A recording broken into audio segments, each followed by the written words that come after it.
وبرکاتہ اعوذ باللہ السمیع العلیم من الشیطان الرجیم من ہمزہ ونفخہ ونفثہ۔ صدقے کی بات چل رہی تھی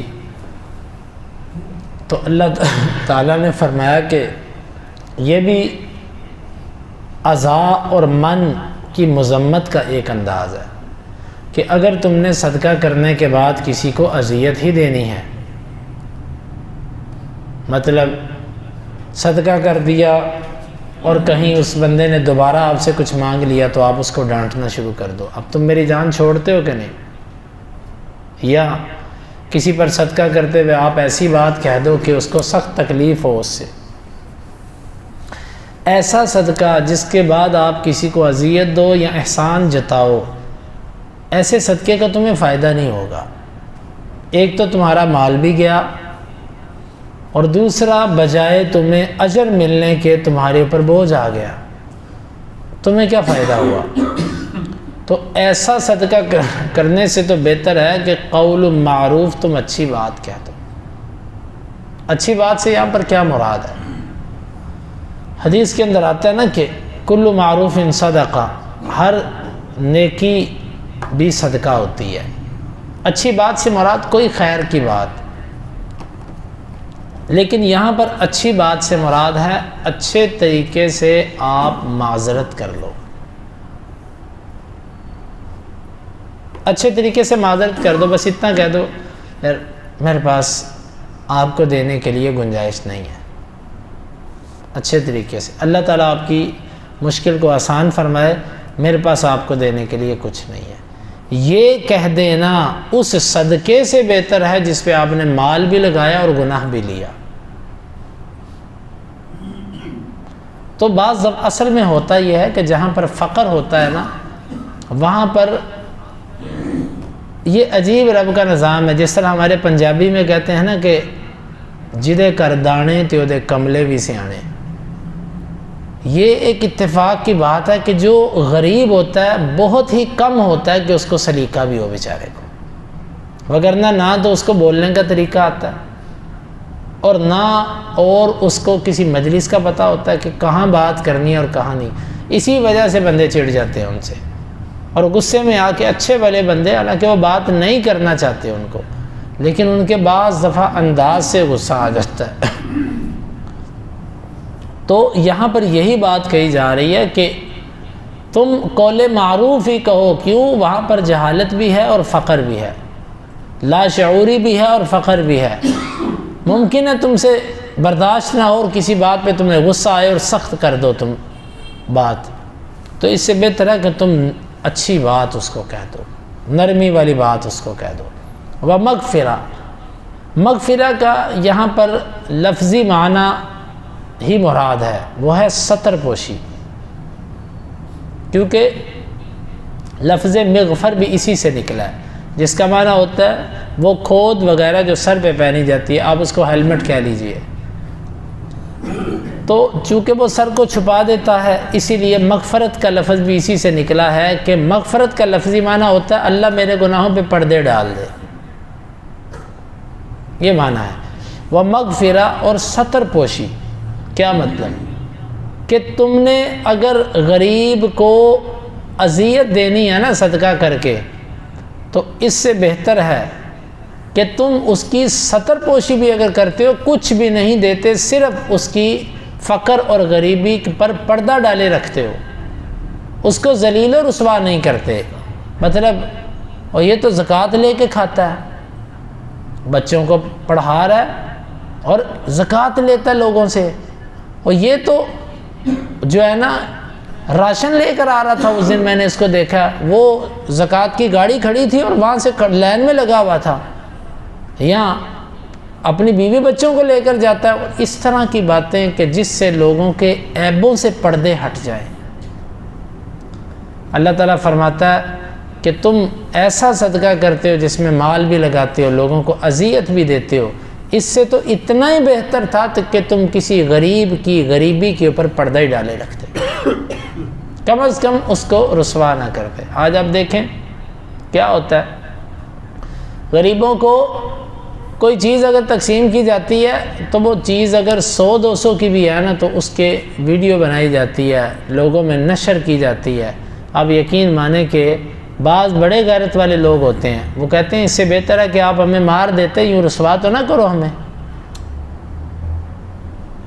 آپ نے تو ویڈیو بنا دی یا شہرت کے لیے یا اپنے ڈونرز کو مطمئن کرنے کے لیے کہ ہم نے واقعی خرچ کیا، آپ نے تو اپنا مقصد پورا کر لیا، لیکن اس کا کیا بنے گا جس نے اس معاشرے میں رہنا ہے؟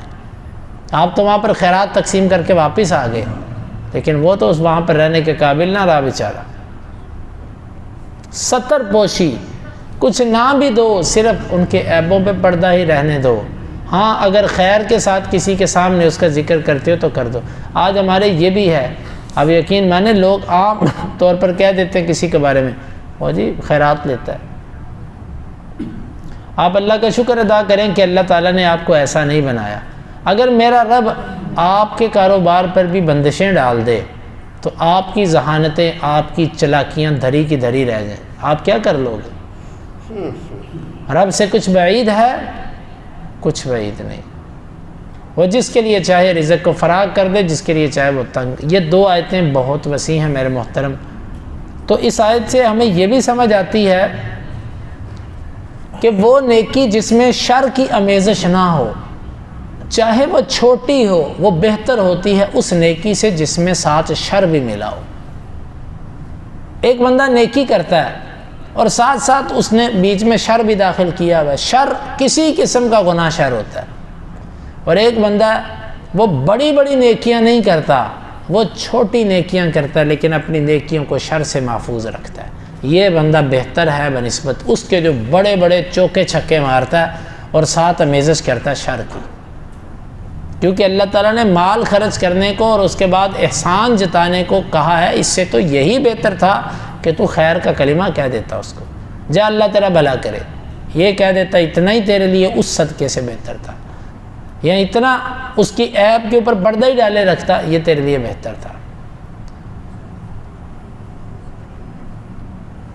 واللہ غنی حلیم، اللہ تعالیٰ بے پرواہ ہے، یعنی اللہ نے اس کو جو تیرے پاس بھیجا ہے نا، اس کا مطلب یہ نہیں ہے کہ اللہ تعالیٰ کے پاس مال ختم ہو گیا، یہ بھی بات سمجھنے والی ہے۔ اللہ نے مجھے مال دیا، میری آزمائش، اسے نہیں دیا، اس کی بھی آزمائش۔ اللہ نے میری آزمائش یوں کی کہ اسے میرے پاس بھیجا کہ میں اس کے ساتھ کیا کرتا ہوں، یہ میری بھی آزمائش ہے۔ فرمایا اللہ بے پرواہ ہے، اللہ چاہتا تو اللہ اسے خود ہی دے دیتا۔ اللہ تیرے اپنے بندوں کو کھلانے کے لیے تم امیر لوگوں کا محتاج نہیں ہے کہ تم دو گے تو اس کے غریب بندے کھائیں گے، لیکن اس کا ایک طریقہ ہے، اس نے سب کو آزمانا ہے، غریب کو بھی آزمانا ہے، امیر کو بھی آزمانا ہے، یہ تمہاری آزمائش ہے اور کچھ نہیں ہے، دیکھتے ہیں تم اس پہ کس حد تک پورا اترتے ہو۔ واللہ غنی، اللہ بے پرواہ ہے، حلیم بردبار ہے۔